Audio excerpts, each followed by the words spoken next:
താജ് ആലുവ കൂടി തത്സമയം ചേരുകയാണ്. ശ്രീ താജ് ആലുവ, ഇന്ത്യക്ക് ഇവിടെ തെരഞ്ഞെടുക്കേണ്ടി വന്നിരിക്കുന്നു. ഒന്ന്, അൺപ്രഡിക്റ്റബിൾ ആയിട്ടുള്ള ഡൊണാൾഡ് ട്രംപ്, മറുവശത്ത് അദ്ദേഹത്തിന്റെ പുതിയ താരിഫ് നയങ്ങൾ. അത് ഇന്ത്യയെ വലിയ പ്രതിസന്ധിയിലാക്കിയിരിക്കുന്ന ഘട്ടത്തിലാണ്. ചിരവൈരികളായ ചൈനയ്ക്കൊപ്പം ചേർന്നൊരു പുതിയ വിപണി കണ്ടെത്താൻ ഇന്ത്യക്ക് ശ്രമിക്കേണ്ടി വരുന്നത്. സ്വാഭാവികമായിട്ടും അത് എത്രത്തോളം മുന്നോട്ട് പോകും തുടങ്ങിയ കാര്യങ്ങളൊക്കെ ഈ വരുന്ന ചർച്ചകളിലൂടെ തന്നെയാണ് തീരുമാനിക്കേണ്ടി വരിക. പക്ഷേ ഇന്ത്യയെ സംബന്ധിച്ചിടത്തോളം ഗുണകരമായ ഒരു നീക്കമാകുമോ എന്നുള്ളതും കണ്ടറിയേണ്ടത് തന്നെയാണ്. പക്ഷേ നിലവിലെ സാഹചര്യത്തിൽ ഇന്ത്യയെ സംബന്ധിച്ചിടത്തോളം ഏറ്റവും വലിയ മാർക്കറ്റായ ചൈനയെ ആശ്രയിക്കുക എന്നല്ലാതെ മറ്റ് വഴികളില്ല. ഇനിയുള്ള ചർച്ചകളെ കൂടി ആശ്രയിച്ചായിരിക്കും ഇപ്പോഴുള്ള ഈ ഒരു ബന്ധത്തിന്റെ എത്രത്തോളം വിശ്വസനീയമായ ബന്ധമാണ്, എത്രത്തോളം ദീർഘകാല ബന്ധമാണ് തുടങ്ങിയവ പ്രവചിക്കാൻ കഴിയുക, അല്ലെ?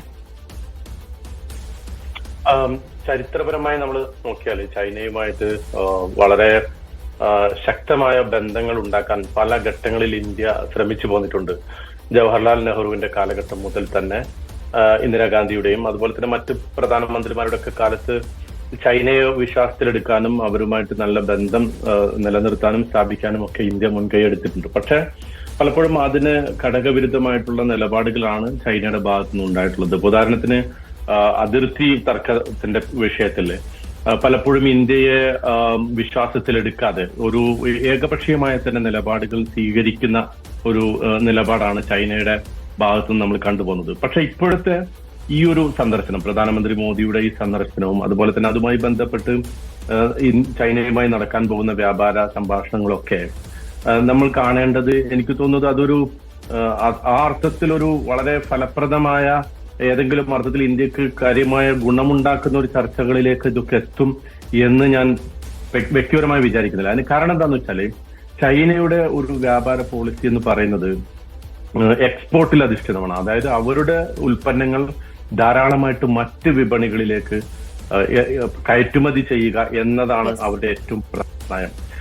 എന്ന് മാത്രമല്ല, അവരുടെ പലപ്പോഴും നമ്മൾ കാണാൻ സാധിക്കുന്നത് മറ്റ് രാജ്യങ്ങളിൽ നിന്ന് ചൈനയിലേക്കുള്ള ഇറക്കുമതി എപ്പോഴും വളരെ ഇംബാലൻസ്ഡ് ആയിട്ടുള്ള ഒരു നിലപാടാണ് ചൈന സ്വീകരിച്ചു പോന്നിട്ടുള്ളത്.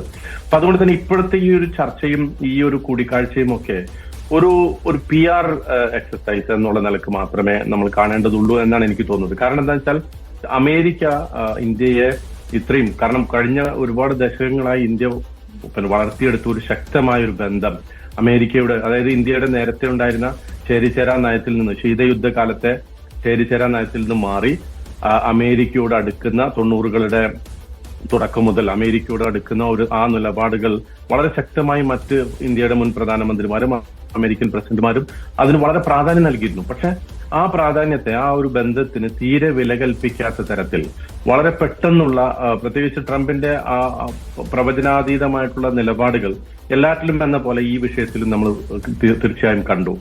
ഇന്ത്യക്കെതിരെ അതിശക്തമായിട്ടുള്ള താരിഫ് ചുമത്തുന്നു. അതുപോലെ തന്നെ ഇന്ത്യയുടെ ഇക്കോണമിയെ ഡെഡ് എക്കോണമി എന്ന് വിളിക്കുന്നു. ഒരു നിലക്കും വളർച്ചയില്ലാത്ത ഒരു രാജ്യമാണ് ഇന്ത്യ എന്ന അർത്ഥത്തിൽ ആക്ഷേപിക്കുന്നു.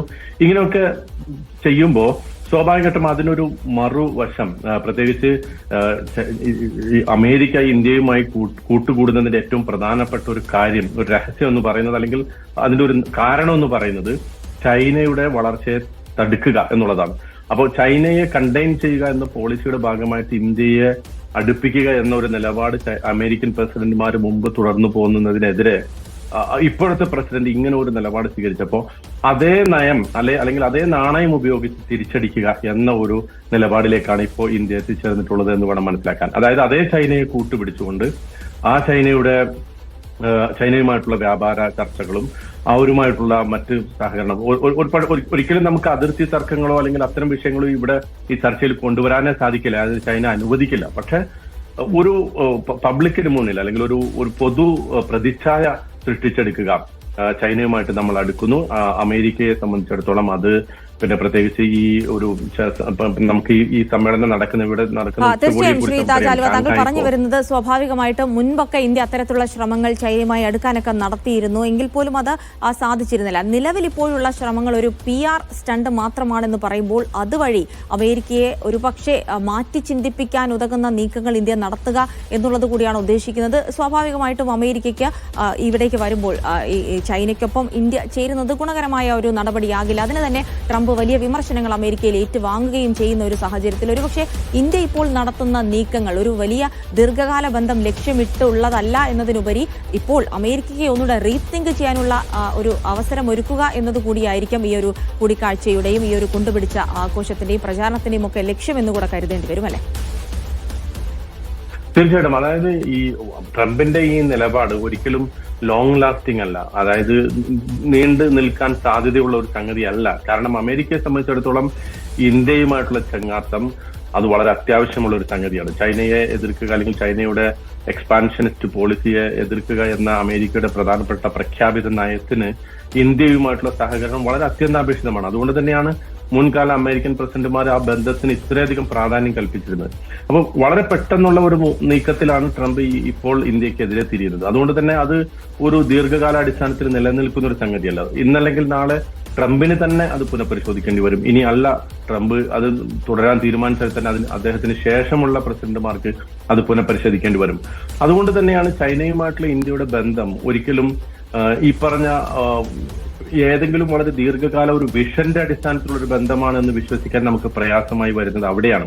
എന്ന് പറഞ്ഞാൽ ചൈനയുമായിട്ടുള്ള വ്യാപാര ബന്ധത്തിന്റെ കാര്യത്തിലാണെങ്കിൽ ഇന്ത്യയെ സംബന്ധിച്ചിടത്തോളം പലപ്പോഴും ആ വ്യാപാരത്തിന്റെ ഒരു ബാലൻസ്, ആ വ്യാപാരത്തിൽ നിന്ന് നമുക്ക് ലഭിക്കുന്ന ബാലൻസ് നോക്കിക്കഴിഞ്ഞാൽ നമ്മുടെ സാമ്പത്തിക വ്യവസ്ഥിതിക്ക് ഒരിക്കലും ഗുണകരമല്ലാത്തൊരവസ്ഥയിലാണ് ചൈനയുമായിട്ടുള്ള വ്യാപാര ബന്ധങ്ങൾ പലപ്പോഴും അതിന്റെ ഒരു പോക്ക് അങ്ങോട്ടാണ്.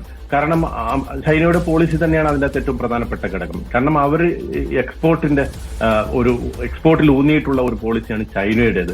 പക്ഷെ ഇന്ത്യയെ സംബന്ധിച്ചിടത്തോളം അമേരിക്കയുമായിട്ടുള്ള ഒരു തർക്കത്തിന്റെ പേരിൽ ചൈനയുമായിട്ട് അടുക്കുക എന്ന് പറഞ്ഞാൽ അതിന്റെ മറ്റൊരു അർത്ഥം എന്താണ്?